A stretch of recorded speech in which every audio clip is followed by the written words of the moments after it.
Hello everybody and welcome back to my channel and welcome back to another Spooky Sunday video. I'm currently sat with my legs crossed because I filmed 3 scary videos so far and I am terrified to put my legs down in case someone from under the sofa grabs me. Anyway, in today's video we are going to be reacting to people that survived a kidnapping. I wanted to find more stories of people that actually were fully kidnapped and then escaped the situation, but it was kind of difficult to find on TikTok, and obviously we know the main stories of people that go on like TV shows and they're covered by all the true crime channels. But I found a few of smaller TikTokers that have experiences where they've either been kidnapped and escaped, or they've almost been kidnapped but they've escaped the situation by trusting the gut feeling. So hopefully you like this video. If you do, please remember to smash a massive thumbs up, remember to subscribe, and without further ado, let's get on into today's video and I hope you all like it. Okay, so I have 4 videos but they're all really long, so we will go for this one first.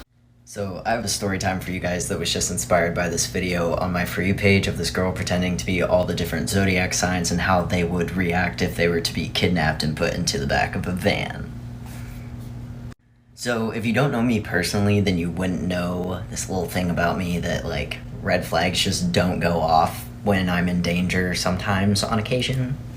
But about 2 years ago, I was a cart attendant at this wholesale club, and I was always loading people's cars full of like water, mattresses, grills, like you name it.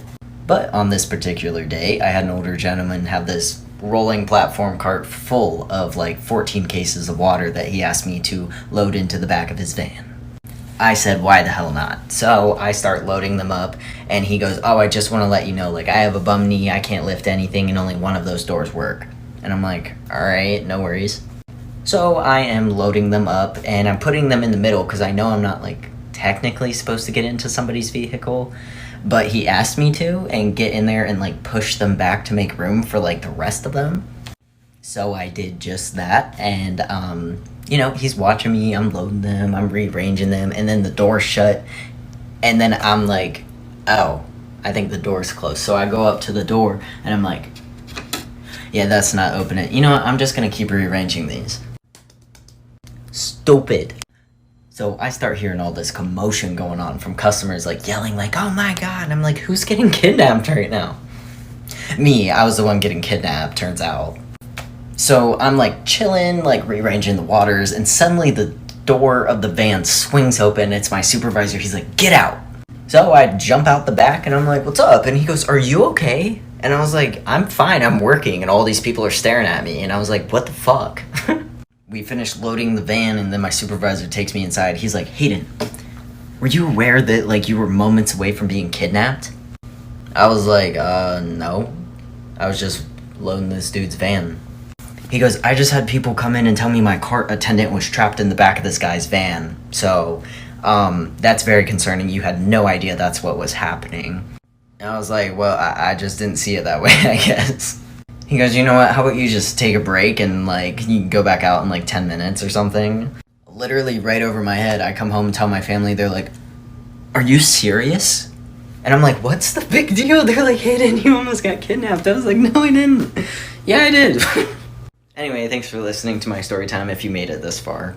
So that's the first one. First of all, my guy, you would be the first to die in a horror movie. I'm laughing because he's laughing and making a joke out of it, but not knowing when there's a red flag, you'd be the first to die in a horror movie. But also, I have a question. Not that he'll ever watch this video, but if he does, I have a question. Why did you and your supervisor carry on loading his van? Did no one call the police? I also want to know how you were almost getting kidnapped. Did the guy act weird when he closed the door? What made the customers weird about it? Did he slam the door? I want to know what made people think that you were being kidnapped, as I feel like those details are missing, and I'm sure you guys watching this video right now probably agree with me. I feel like some main details are missing. Why did you carry on loading the van and not call the police, and what were the signs that made people think that you were being kidnapped? I feel like they're 2 major points that would make the story easier to understand, but I don't know, I kind of liked that one because he made a joke out of it and he made it like entertaining, and I really like his personality, and I'm glad that you didn't get kidnapped. But please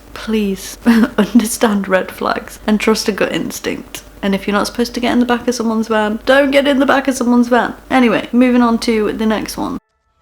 On December 12th, yesterday, you might have saw that I posted a video explaining that I felt like I was going to be abducted or kidnapped by these two men at a gas station. I will tell you guys that story, but I'm overwhelmed by my comment section in that video. First off, all the love, and the fact that so many women have said this has happened to them too truly breaks my heart.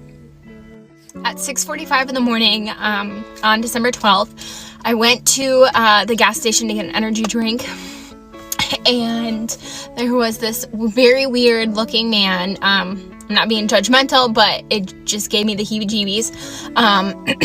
And he just kept hardcore staring at me and kind of following me. It was a little weird. So then I went and I checked out, and I turned around and the guy was nowhere to be found.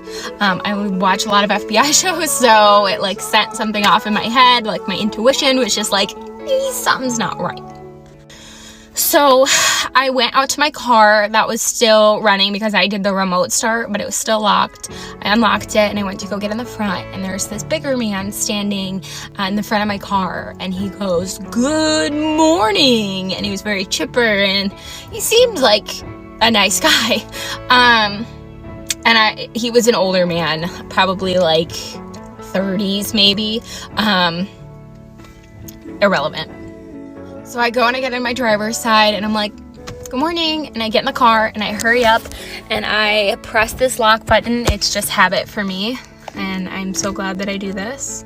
So ladies, please get in the habit of starting to lock your car as soon as you get in it. He, as soon as I got in, sat down and locked it like that. He came around my passenger side and tried to open the passenger door. So I quickly put it in reverse and I went around the pumps, and him and the other guy that was in the store were standing by a running car with the doors open that was just like a car over from mine. Yeah. I still like can't even process it. I get very emotional over it. It's crazy to think that your life could be over in literally a blink of an eye. I did record a video yesterday explaining the situation, but I am an emotional wreck. It's very raw, it's very real. Not that this isn't, but that is like the lowest of me. So if you do want me to show that and share it with you guys, I'm more than happy to do so. But if this has happened to you or you need to talk, please reach out to me on Instagram or on here and we can connect. I feel you. I do. Okay, so that is that one, and I kind of wanted to share this one because I always do that as well. I always lock my car doors when I'm in the car on my own and it's not in drive. So if I'm going shopping and I get back to my car and I want to mess around my shopping bags and put some music on and stuff before I go, I won't do any of that until I've locked the door. So as soon as I get in that car, the door gets locked. And I think it's not right that we have to do that just to be safe from people, but it is a really good thing to do, and I have mentioned in another video that I do that. I think it was the last kidnapping video actually that I mentioned that I do that, and my dad always got annoyed at me because he said if I got into a car accident it would be really difficult for emergency services to get into the door because obviously it would be locked. But I just feel like I need to do that to make sure I'm safe, and obviously she's a prime example of where doing that can save your life. And I do think that people should lock their car doors as soon as they get in them because it can be dangerous. People could literally open the passenger side door, maybe they could have a knife. If you're in America they could have a gun, and then once they're in the car and they have a weapon against you, driving off and trying to get away won't do anything if they're willing to use that weapon. So I just feel like it's the safest thing to do that. But someone did comment on a video and said to check for air tags. That's another thing I've been seeing on TikTok a lot recently. Apparently people are finding air tags attached to their car, which is like, and it's like something to do with Apple I think, where someone can track you and where you're going through this air tag on their phone, and usually you'll get an alert on your phone to say that there is one in your area. So people were getting alerts on their phone to say that they've got air tags close to them and it's been on their car, and apparently it's used for trafficking. So that scares me. When I first heard about all of that, that really terrified me, just the thought of someone putting an air tag on your car to try and traffic you. And I feel like human trafficking is a really terrifying subject that I don't know if I'm ready to talk about yet, because obviously it is very real and I'm scared of it to be honest. Like, it's just so scary. But yeah, if you ever feel like you have an AirTag, just go to the police. They should be able to disable it and stuff. I don't know if they can track the people that put it on. I feel like you should be able to. Surely if they can track you through the AirTag, then the police could track them through the app that they're using to use the AirTag. I don't know. But yeah, I wanted to share that one because I feel like there was a lot of tips in there. So I know she had like a horrible experience, but like she said, she's managed to help so many people. Okay, I just had to quickly charge my camera battery a little bit, so I'm sorry if anything changed, but this is the last video we are going to watch. Story time. Okay, so this is the story of how I got kidnapped as a kid. It was 2005, I was in 1st grade and I was 6. My immediate family and I, that is my brother, my mom, and myself, we had just come home from church. My dad was not with us at the time because we were actually going to visit him. So we came home from church, we parked in the driveway, and my mom ran inside so that she could grab, I don't remember, I think a different outfit, maybe put on some makeup. Anyways, my brother also got out of the car because he was changing his outfit. I remember because he was in his underwear in the garage where the dryer was. So my mom was upstairs, my brother was in the garage, and like I said, I stayed in the car and I was playing my Game Boy Color at the time, and I believe it was Mario Bros. And she had left the driver door open, my mom, and the car was also on. I don't know why. Don't shit on my mom, it was a pretty hectic day. Anyway, so I'm sitting in my car, just chilling, you know, fucking 6 years old, whatever. And this guy from the side street to the right of my house, which was a dead end, just came running down the street and hopped in the driver's door and got in the car. Mind you, I'm 6, so I don't really know, like, anything at this point. I'm just playing my Game Boy and I'm pretty enthralled with my Game Boy. Oh, also in the car was my childhood dog. It was a chocolate lab and he was in the backpack part of the car, you know, like the hatch part. So he couldn't like jump over or anything, but yeah, he was also in the car. Anyway, so this dude hopped in the car and he just like took off with the car. I was in the car, my dog was in the car. I don't know, we were just in the car and he was driving away. But it wasn't until we got a few streets away did I notice what was happening, and it was only because this guy was smoking a cigarette. Neither of my parents smoked cigarettes, and I remember because I did not like the smell of cigarettes as a kid, and I only looked up and realized it was not my mom or my dad when I smelled the cigarette.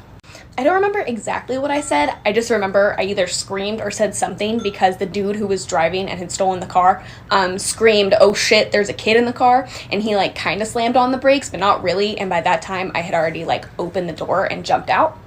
I wasn't too far at this point, like I was a few streets away, but I definitely recognized my neighborhood. So I jumped out, I ran home.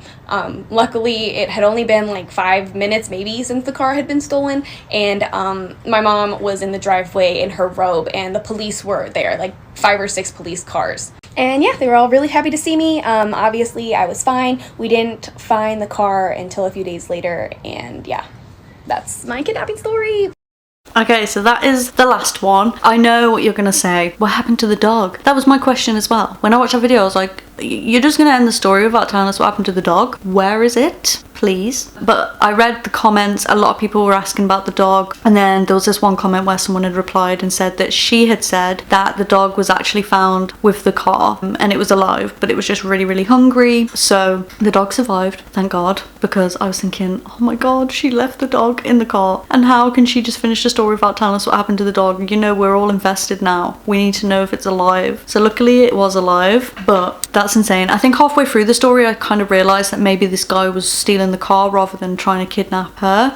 I'm guessing she must have been told all of this by her parents, because I cannot remember things from when I was 6. Then again, it is a traumatic experience, so you probably would remember that, because you usually remember traumatic experiences. But she knew so many details. She definitely would have been told, especially about the guy coming from the side, because if she was on her game and wasn't noticing, then someone else must have told her about the guy coming from like the dead end and running out. I'm guessing he might have been arrested and told the story to the police, and that's what would have happened. But thank God he was only trying to steal the car and not the kid. And also thank God she jumped out, because he could have panicked and done something to her, even though the normal thing would be to return the car and the child. Sometimes people make bad decisions and they could have hurt her, even though stealing a car is a bad decision to begin with. But you know what I mean. But yeah, that is all the videos I have for you today. I hope you liked today's video. If you did, please remember to smash a massive thumbs up and remember to subscribe. And until next time, I will see you all soon. Peace.